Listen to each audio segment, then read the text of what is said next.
Dobrý den, já se zeptám, bude někomu dramaticky vadit, když se přepnu do angličtiny? Pro mě je to jednodušší. Nikomu to nevadí?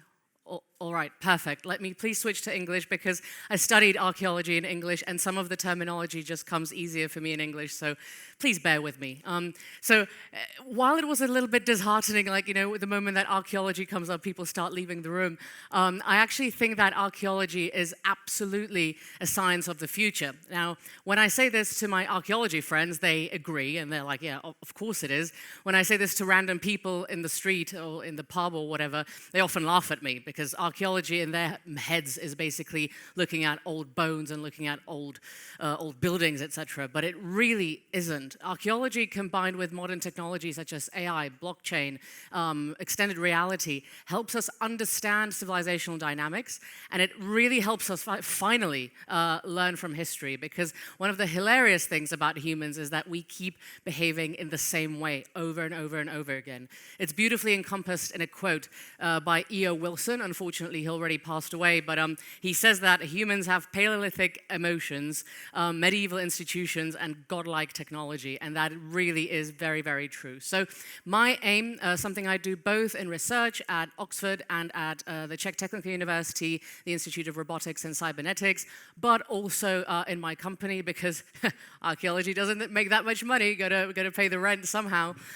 We basically tackle this idea of civilizational dynamics and this interdisciplinary blend of these two beautiful disciplines. So, let's go. So what's a record for? What's a record for? How do you think that archaeologists are going to analyze this situation that we're in right now? How do you think that, I'm not even talking about a week's time, but 50 years' time, 100 years' time, 200 years' time, how will they be able to tell that you went to this talk? You would have left a, status on Facebook. Oh my God, this was the best talk I've ever been to. I love it. And if they can still decipher social media in 100, 200 years' time, they'll be able to maybe scrape that. How else? Maybe you leave some trash behind. Well, it's not really indicative of what you thought or how you felt, because you felt so excited, you thought that this talk was brilliant. It's going to be very difficult for future archaeologists to determine that. Now imagine how archaeologists, for example, try to determine what Lucy, one of the first fossils, or one of the most important fossils, Australopithecus afarensis, 3.2 million years old, how she felt. No idea. A lot of archaeology is guesswork. We get very, very little and we try to do a lot with it. And often it's very, very difficult. And I honestly think that one thing that connects all humans, whether that's Mesopotamia, the Roman Empire, or us now, is that we're afraid of death and we want to be remembered somehow. Now, how do you ensure that you're remembered? There are methods now that, for example, dabble with the idea of the digital twin, right? So you actually even see this, and it's actually quite eerie on social media. If someone, unfortunately, passes away, you suddenly start getting this digital archaeological record of their last post or the last story that they shared, etc., etc. And you start building up this almost digital identity online that carries your legacy forward even though you have passed away. Now, our ancestors didn't have digital technology at that scale, or at any scale really, to be able to do that, so they left behind material culture. But ever since they could leave something behind, they tried. So one thing that archaeology really benefits from is this human obsession to leave something behind. Unfortunately, we're often reduced to relatively small bits and bobs. So does anyone know what this is? Yeah, I don't blame you. I absolutely don't blame you. So this is one of the two bones that are roughly 40 to 25,000 years old. Is the Ishango and Lembobo bone that were discovered. It's a piece of baboon tibia, and it's the first record, one of the first records that we saw. So it's markings. There's certain markings that have been made, and it's either people keeping tally that someone owes them something, because that is the hilarious thing. If you go to Mesopotamia and you decipher the clay tablets, the first thing that people want to know is who owes them what, or the fact that they want to complain about bureaucracy. So they, for example, complain about the fact that Mesopotamian bureaucrats didn't water their sesame fields well enough. So humans have always been the same and have always used recording for the same purposes. But we still do that, right? It doesn't matter whether it's a piece of baboon tibia, whether it's a clay tablet, whether it's a diary that we keep or a selfie that you take, even the very kind cameraman taking pictures of me, we're all trying to leave behind some kind of record. Now, what is that record used for? So we've got the record, we've got the material culture, we've got some kind of data, fantastic. What the hell do we do with it? You can go down like the one route in archaeology and you can spend like 30 years arguing with your colleagues whether this particular shard of pottery is from this particular culture or that particular culture and go to conferences about it. And don't get me wrong, there's definitely huge value in that. But if we want to future-proof ourselves and if we really want to if we want the public to understand archaeology for the huge value that it has for the future, we need to be able to aggregate that data, take that data, compile, for example, glacial data that we get from drilling in Antarctica or the Arctic, compile that with palynology data, which is, for example, the pollen data that we have in the ground that betrays what our ancestors were planting and whether they were successful in that planting of those crops, with genetic data, with material culture, with pottery, etc., and create as close a picture as possible of what the past might have looked like.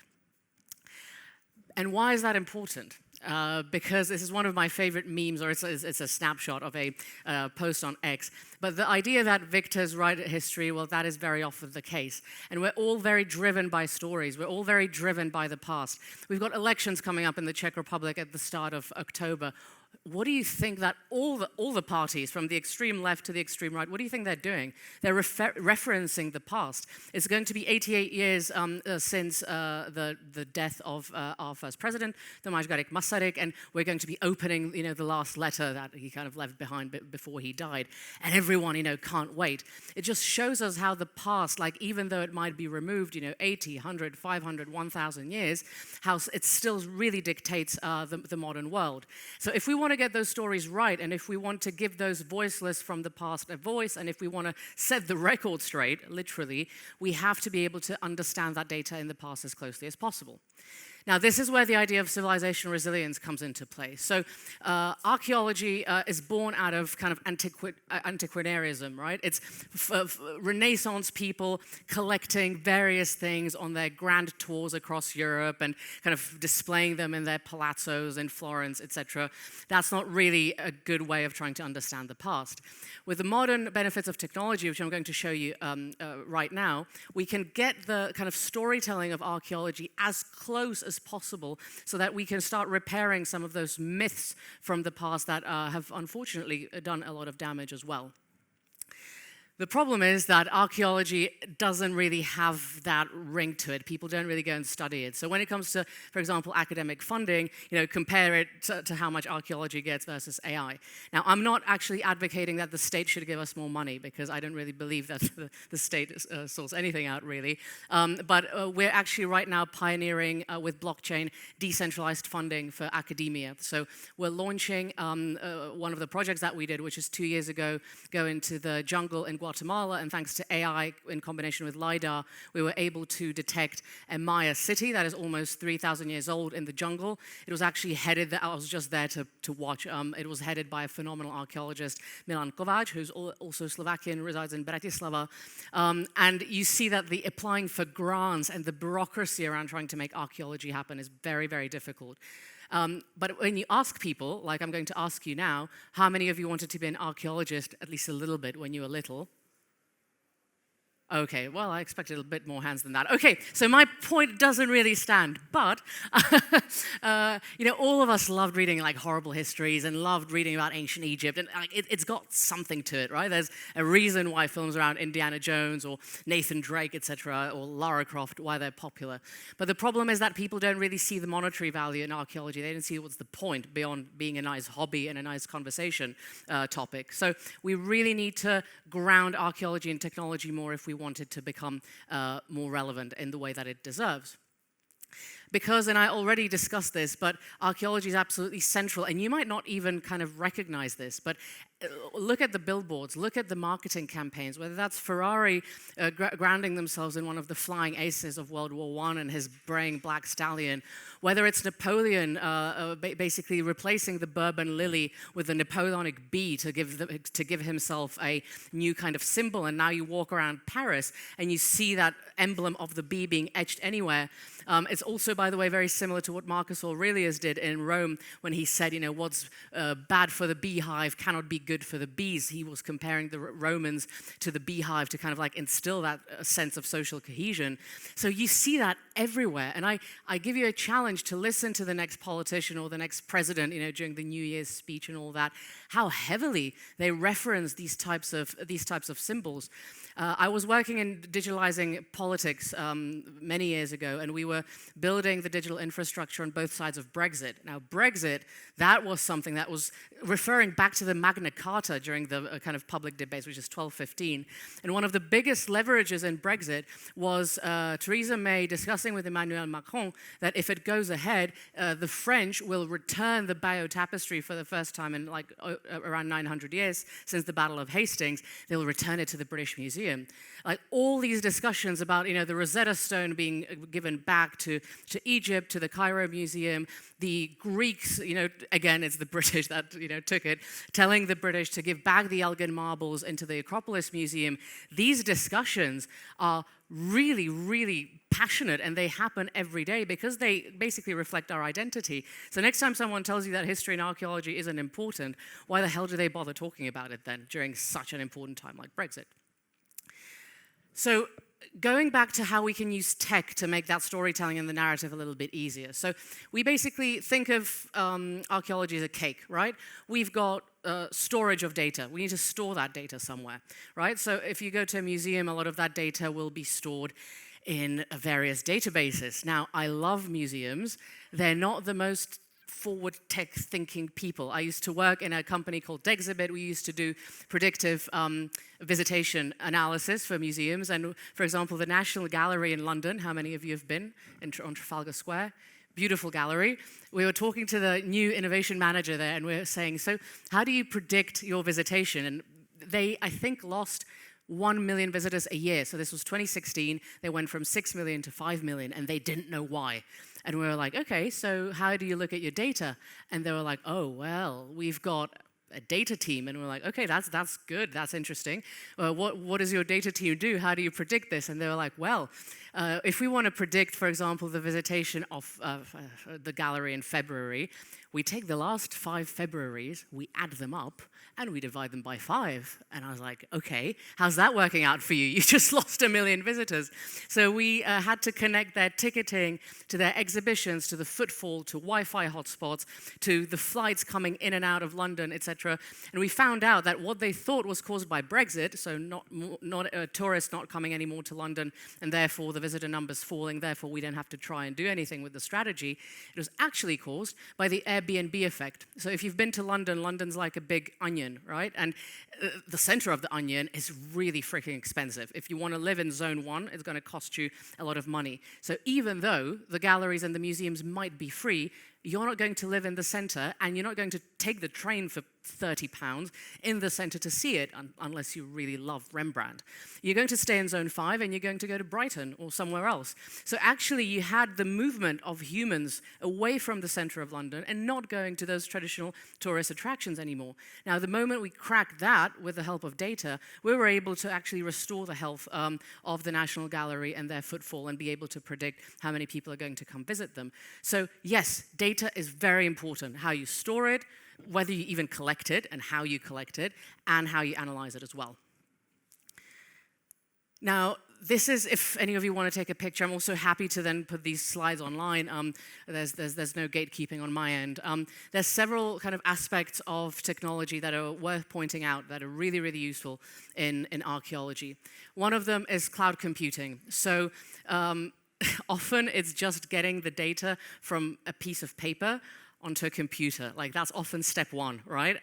I worked in the British Museum one summer, and I was working in the British Museum archives with like no oxygen. I was like falling asleep, and I was counting big pottery shards in boxes. Now, I love archaeology, but I don't think that those records are particularly precise, because like I was just falling asleep. It was 8 hours just manually writing what type of pottery is there. So cloud computing and being able to share information, share the data, because right now also institutions, because there's so much battle for the money that come from the very limited grants that go to archaeology, naturally there's competition. So for example, sharing data is not all that common, or not as common as it should be. Artificial intelligence, don't think of that as any kind of big God forbid, sentient thing. It's statistics on steroids. So if you can convert it to zeros and ones, you can run it through a machine learning algorithm. So it doesn't matter whether it's scanning a piece of pottery shard with a laser and then creating a directory of those pottery shards, creating 3D models, what have you, whether it is deciphering ancient texts. Of course, you have to have enough of a data variety and enough data input of those texts, because with the Maya glyphs, for example, each Maya region had a slight variation to how they wrote the individual glyphs. So actually for AI, it's a very difficult task because it doesn't have enough data to be able to train itself on. Blockchain is something that we're heavily kind of looking at right now. It's the best for the fact that you can't change it. Once it's on blockchain, you can't change it. Now, we all know what people love doing throughout history, like, you know, that meme with Stalin when he went through the Great Purge, and it's like Stalin and all his friends, and every year, gradually, like, they got airbrushed out of the photos until it was just Stalin standing there. You can't do that on blockchain. Once something's there, that's it. That's not comfortable, but it's good. So we have to think about archaeologists in 2,000, 3,000 years' time. These are the scales that we have to think about if we want to be civilizationally resilient, because you saw Pompeii that popped up here. We're so lucky to have it. I mean, you know, an archaeologist's pleasure is another person's catastrophe, but it basically created a complete time vacuum for us. And it was thanks to Pompeii that we're able to understand the Roman Empire a lot closer, because thanks to the Renaissance, we thought that the Romans were these really, you know, impressive, very highbrow individuals who just debated and, you know, wore togas. And then you discovered Pompeii, where you had like penises on penises flying towards other people's penises, and, you know, people having sex with goats and orgies and things like that. And suddenly archaeologists, although they kept it secret, this information was kept away in a cabinet of curiosity and locked away for about 200 years. But people realized that the Romans were just like us. They were dirty-minded, they were addicts, whether that was sex or wine or whatever else. And it suddenly starts building a whole new story about the past. So being able to have something transparently recorded is very, very important. And of course, extended reality. I don't know how many of you enjoy playing games that are inspired by history, whether that's Assassin's Creed or Uncharted, that's my favorite, or which other one is there? Kingdom Come, that's a brilliant one as well. But extended reality and this whole phenomenology around kind of getting you immersed into the virtual world is again something that is helping us bring archaeology closer to the general public and therefore make them understand why the subject is so important. So I'll show you some projects that we worked on, some projects that we were inspired by, and then I will, at the end, invite you to join our team. So let's start with blockchain. Blockchain in archaeology has been done for a long time with mixed success. The first was Kapu, which was also the Celtic kind of, let's say, anarchist experiment against the Romans when the Romans were occupying Britain. So it was one of the first attempts to create an archaeology blockchain. When you make a finding in the field, you record it on a blockchain immediately. Now, when you click on that link now, it leads to a scam website. So it ended up, unfortunately, as a lot of blockchain projects do, but not all of them end up this way. These are friends of mine who I was introduced to by another friend of mine, Luti Art, and they concern themselves with the topic of repatriation. So if you know a little bit about the discourse around the British Museum, I already mentioned that it's a huge kind of very important discussion going around kind of whether they should give the objects back or not. Now, obviously, you can't physically go there and steal them, but you can steal them digitally. So because Luti Art, both of them are from Nigeria, they're particularly concerned about the idea of the Benin bronzes. So you go to the Benin bronzes, using a LiDAR in your iPad or your device, you basically create a 3D image scan. And that, obviously, with the help of AI, helps you clean up the 3D model. You plonk that on blockchain, and then you kind of repatriate that to, for example, Nigerian artists that can then do with it as they please. So you're not giving the objects back physically, but you're giving them back digitally. Now, I know that that's a small consolation prize, but it's an interesting artistic experiment nonetheless. It's particularly interesting because, and you know, people ask why blockchain, isn't it overkill for archaeology? How many of you have heard of this? Thousands of artifacts stolen from the British Museum. And the thing is, that's the problem of the legality. If you buy it on the black market, that object is yours, so there's no way to trace them back. And it was, shockingly, the curator of the Hellenic collections in the British Museum that was selling off unmarked stuff in boxes in the British Museum archives. He was selling it off on eBay. Right? This is shocking. This is like, it might not matter to you. You're going to say, what, is bread going to be more expensive? So what? A couple of bits of stone got lost. Well, if that's the way we treat our past and that's the way we treat heritage, I would be very concerned about our future, because it, again, is going to dilute and is going to change dramatically the way we interpret the past. It's going to take that material away from academia, and it's just going to disperse it into no man's land. So having some kind of record, ideally an immutable record, you can see definitely has its place. Now, this one I'm excited about. So 2 years ago, as I say, I was just like, I was a happy observer, right? Like, I'm one of those armchair archaeologists. Like, I haven't been to the field in ages. We've been digging a Roman site near Oxford. We've been on an excavation expedition in Botswana, and then I had a long period where I was just working in tech startups. So this, for me, was like the return to the craft, and I'm very grateful that I got to be included. But basically, we discovered a Maya city in the jungle, right? How cool is that? Come on, like, you gotta be excited with me. Like, I still can't sleep from this. I'm very excited. The problem is, right, that the Guatemalan jungle is dense. It's dry. There's 17 types of poisonous snakes, and you can walk around with a machete and hope for the best, but you're going to probably end up dead. And I shouldn't be laughing, because we did actually find a dead body in the jungle. So yeah, that wasn't a lot of fun, but this is where technology really helps us. So the way that it helps us is that we hang a LiDAR box underneath what probably the CIA used to use as a cocaine cartel plane, like in the 80s. And the LiDAR is the same like in Tesla. It sends a laser kind of signal, and 97% of it is kind of dispersed back by the canopy of the trees. But 3% penetrates to the ground. The stuff that does penetrate to the ground, it's like throwing a tennis ball. If you throw it from here, and there's nothing there, it'll bounce off, but if there's something there, the frequency will be a lot shorter. So then with the help of AI, we basically put together this 3D topographic map, and then with the help of neural networks, we say, look, can you look for something that has like a square from the bird's eye view, because squares are not really natural in nature, right? And you could hope that it's maybe a pyramid or something. And this is how we, like, combined obviously with some human insights, discovered this city, which is one of the oldest Maya cities ever discovered. This is what it looks like, reconstructed. Again, obviously help a lot from technology there, and it's a phenomenal success. So what we're doing right now is, because the funds have run out, and despite the fact that this is so cool, and in like the 20th or the 19th century, countries would have been throwing money at us like, yeah, go explore, like it was the case with Machu Picchu, Pompeii, Tutankhamun's tomb. Howard Carter had a private sponsor, Lord Carnarvon. That's a lot more difficult these days. So we're doing a decentralized science, basically fundraising, to do two things. We need our own LiDAR and our own kind of flight so that we can map the rest of the jungle. And we also need a very deep analysis of the genetics to map basically the start of the Maya civilization, which hasn't been done before. So this is something that we're going to be releasing very shortly, and we're using blockchain to do that. With my research group, we have also created this kind of immersive app. So there's an oppidum near Prague, Oppidum Závis, which is one of the most important oppida in Europe. And the thing is, none of that stuff's there anymore. So it's very difficult for people to imagine what that oppidum looked like. And if you can't imagine what it looked like, you don't really have any respect to the place. And if you don't have any respect to the place, then it just kind of like dies off, and no one really cares about it anymore.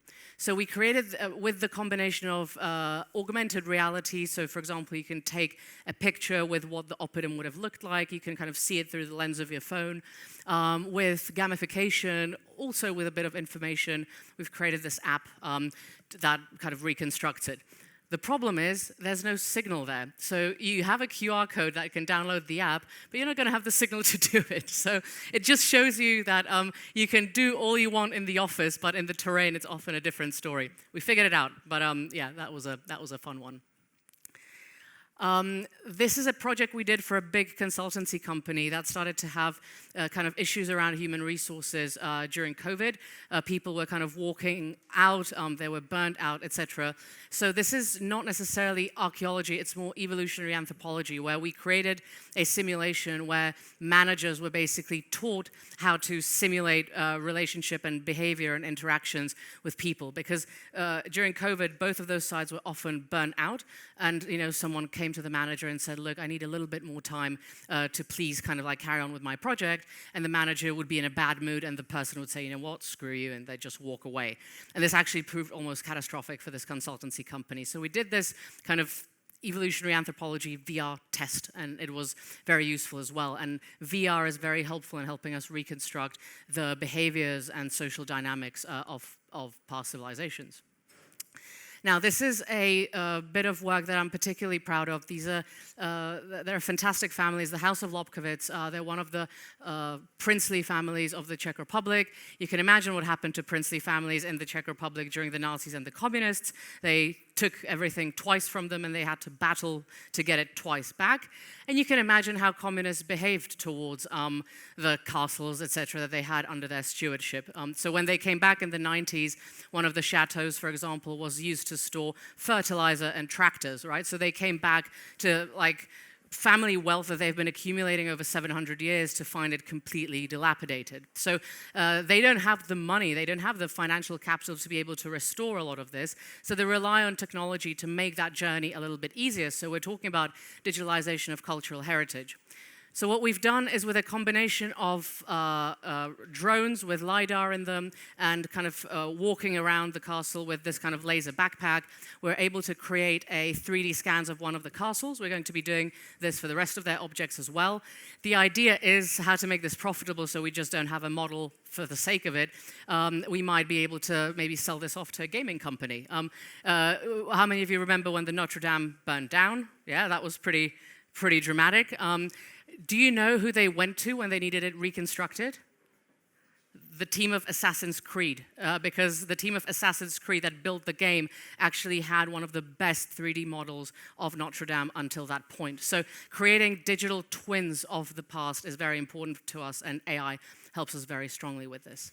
Another thing, and if any of you are coming to my workshop, we will actually do this together, is using a combination of blockchain and artificial intelligence to create a new way to teach people about archaeology, because a lot of you will probably have trauma from school the way that you were taught history. History is not about dates, it's about stories. It's exciting, it's cool, but not a lot of people think that. So we've put together a really big educational project called Culture Quest, and it's basically if Indiana Jones was online. So I'll be doing that in the workshop later. I don't want to spoil it here, but it's something that is very freely available to all of you. And it asks questions like, did the aliens build the pyramids? And if not, why not? Like, how can we explain it? Because if you go online and you see discussions under every kind of archaeological topic, there's often a very heated discussion, and it shows you that you can teach basic things like critical thinking, evidence analysis, etc., on really interesting and gripping storylines like those of archaeology. It has a strong effect, though, and this is something I want to end on. You probably think, okay, right, so they digitalized some castles, cool. They put some data on blockchain, cool. What the hell does that mean for me? Like, why should I care about the past? One of the reasons you should care about the past is that the current state, that we order and organize civilizations, is changing dramatically. How many of you have heard about Balaji's theory of network states? Right, so these are things that are already happening. There's several of these experiments everywhere around the world, from Malaysia, Singapore, to Honduras, to South America. And they're basically these cloud civilizations that take a digital-first approach, mines over land, and they're not geopolitically fixed. So this has already happened in the past. Pirates, right? Thalassocratic republics like Venice, etc. So you having this, I wouldn't call it New World Order, it's an old old world order, but these like groups of people using technology to completely separate themselves from the idea of a nation state, and therefore what implications does that have for war? For example, you can't attack these people. They're not in one place, right? They live in cyberspace, and they're often very, very carefully, they're very careful in the digital space, so you probably don't even know who they are. So we've got this reality happening where on one hand, all that we hear about the news is kind of China, USA, India, Europe, EU, and then you have this kind of digital cloud, or like this digital layer over the world, and there are states existing in them, these cloud civilizations, and they still function on very human principles, on very kind of like archeological principles, but they just exist somewhere completely different. So if we want to prepare for the future, and if we want to understand how societies work, what makes us tick, what lessons we have to learn from history, we have to understand history, and we're not going to understand it without the use of modern technology. So this is a very kind of current topic that I would like you to ponder on, and if you would like to learn a little bit more about Culture Quest, I invite you to my workshop and to connect with me, which is going to be, 1 second. Yeah, you could, there's a lot of QR codes, but you can join us. No, you can join me here. Civilization resilience, we tackle a lot of those topics interdisciplinary-wise, so I think this is going to be your best starting point. It's for free, so I'm not like selling any startup, God forbid, and I look forward to seeing you all there. Thank you very much. Thank you. Sara Polak. Thank you. Sara, what a ride. Thank what you. a ride. Thank you very much. So much for taking us on this energizing journey back to the past.